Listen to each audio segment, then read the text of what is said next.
Welcome back, comrades. This is MF Kraven, and you're watching Less Than 10 Minute Reviews, the YouTube series where I take a look at games I seem cool and give my thoughts on them in less than 10 minutes. Today I take a look at Blooming Business Casino, a narrative-driven business tycoon simulator in which you take the role of a patsy who inherits a casino in the city of Las Vegas, and all the debt the previous owner had with the animal mafia. It's a fun and cozy game, taking on some of the worst of society, but is digging yourself out of debt by creating some of the most profitable casinos in the land worth it? Let's find out.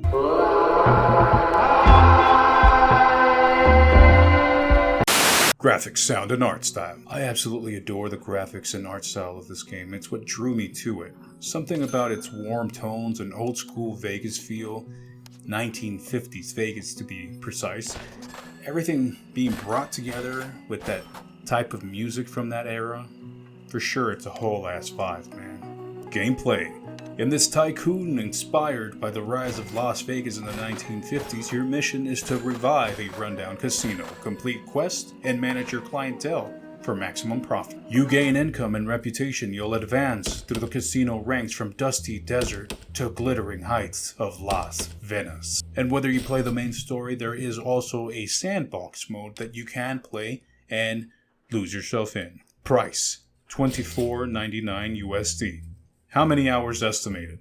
I'm only a few hours into my gameplay. I've encountered a few game-breaking bugs that make me restart the entirety of a kind of tedious level. The main story seems to be about 10 hours long, however you can keep playing a casino you beat to try to get that level's quote-unquote boss to get a 99 satisfaction rating, which is much easier done than said.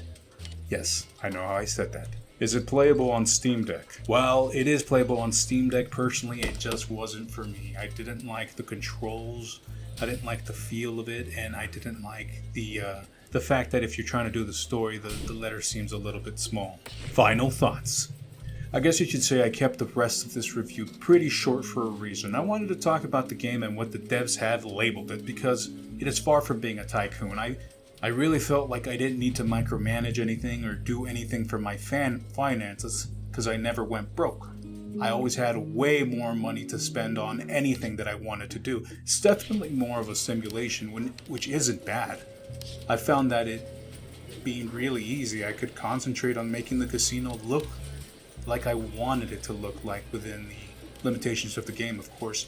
See, you're giving an empty shell of a building, and it's up to you to place where you have your bathrooms, slots, arcade, card games, dice games, bars, lounges, area, etc. You can only place slots in slot areas, blackjack tables or card areas. You get the idea. You need to hire employees to run the bars, card tables, the craps tables, the entrance, janitors to clean the casino, bouncers and security. But again, I just randomly picked my employees and I still made profits as long as I had enough clientele.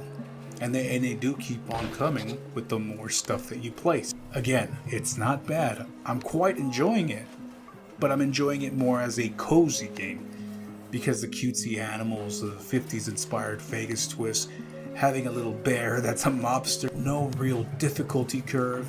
Maybe with the pit bosses having to balance stuff out in the later levels, but even that can be fixed with a quote-unquote small talk. Marketing department should be targeting people who like cozy games, not tycoon games. But I've been singing the praises a little bit too much as of this review, so I'm going to tell you a little bit of problems that I ran into, and it is a couple of them. See, if you do an objective before the objective actually appears, the story just stops progressing like it did here.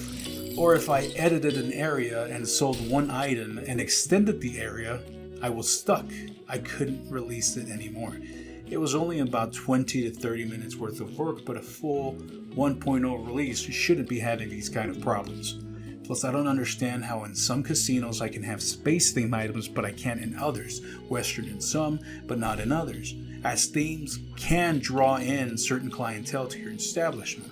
I do appreciate, though, having a bunch of variant colors for each piece of furniture. All in all, Blooming Business Casino offers no real challenge, so people who want a tycoon game, stay away. The closest I can kind of compare this game to is 2 Point Campus. You're doing tasks and building your empire, with really nothing holding you back. As you progress from casino to casino, you learn a little bit more of the core gameplay, but even without learning too much of it, it's fun.